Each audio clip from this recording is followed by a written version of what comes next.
Hello, please take a seat, and if you're already sitting down, stand up for a change, you lazy bastard. Today we're going to quickly go over the Araxxor fight, so focus up, let's start this. Okay, so when you enter the room, there are 3 paths, but only 2 will be open at the same time. Go to the path you want to choose, and as soon as Araxxor spawns, click on the web and start to burn it. At this point, phase 1 will begin. Every 5th ability during this phase Araxxor does will be a special ability. Let's have a quick look at what those can be. Attack 1. Araxxor will cover himself in a web and reflect damage. Obvious counter, don't attack him. Attack 2. Drags you in and hits you for tons of damage if you don't move backwards. This can be prevented by using freedom or anticipation before the ability is used. Attack number 3. He puts a cocoon on you, spam click wherever you want on the screen to break it. If you do manage to get freedom or anticipation in before the cocoon hits you, the break time will be reduced. After the meter on the top of the screen, under the HP bar goes to 100%, the chosen web breaks and you will have to walk into the lane and complete the task needed in that specific lane to progress further into the fight. So there's different tactics for every single path you choose to take, however let's just briefly go over all of them. Top lane. Spider minions. During this phase, Araxxor can spawn up to 20 spider minions, but only 5 at a time. Kill them when they spawn, but watch out for the mirrorback spider in specifically. When this one spawns, and it is a white colored spider, don't attack the boss, because every single damage you do to the boss will be reflected back to you, and it will seriously fuck you up. Middle path. Acid. Basics of this route is to put Araxxor into the acid pool and let him soak all the acids up. If Araxxor shoots out this thing right here, the cocoon looking thing, look at where it lands, because you will have to avoid the spider that spawns from that location in just a few seconds. The spider minion that spawns from the cocoon in just a few seconds after it lands will one-shot you, and it can either run like Usain Bolt or a grandma that fell out of her wheelchair. So my advice is to just walk away from this landing point just in case it's Usain Bolt hiding in the cocoon.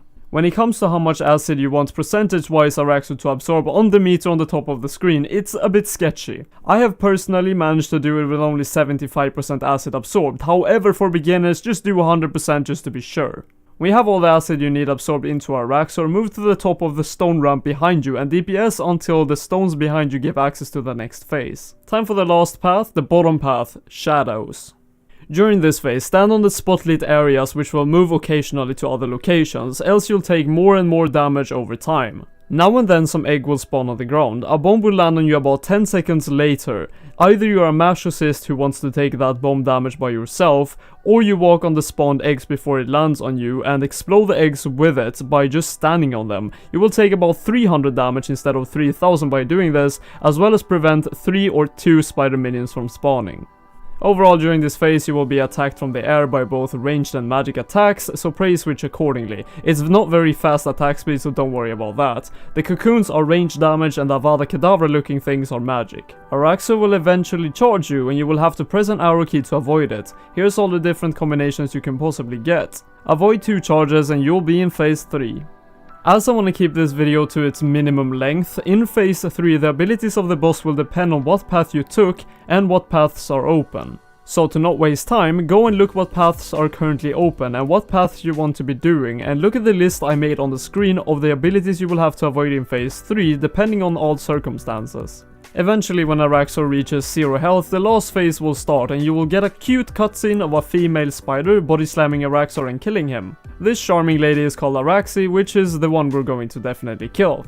I would personally love to call the last phase the Noob Killer. During the last phase, Araxxor will only attack you with the protection prayer you are currently not using, so basically you have to swap between the ranged and the magic prayer back and forth, as you can see on the screen. Overall though, Araxxor will have the same abilities that Araxxor had for the first 50k HP, so she can grip you in, web herself and all that kind of stuff, so just avoid that just like before. At 50k health she will become enraged. She will stop doing her abilities and simply only do magic and ranged attacks for you to prayer switch. At 40k health there will be no additional abilities, however I do recommend you guys to use Death Swiftness, which is an ultimate ability for ranged. If you do have it, it will last to the end of the fight unless you're wearing a rune crossbow and bronze bolts.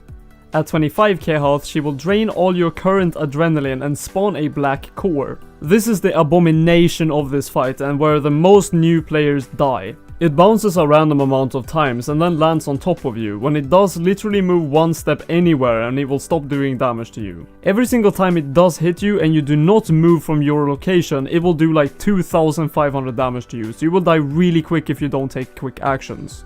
Oh, and a quick advice, don't run around like a headless chicken. It literally just does nothing. But that is it for this video. Hope it was helpful, and I really worked hard for this video, so a like would be much appreciated, and I'll see you in the next video, guys.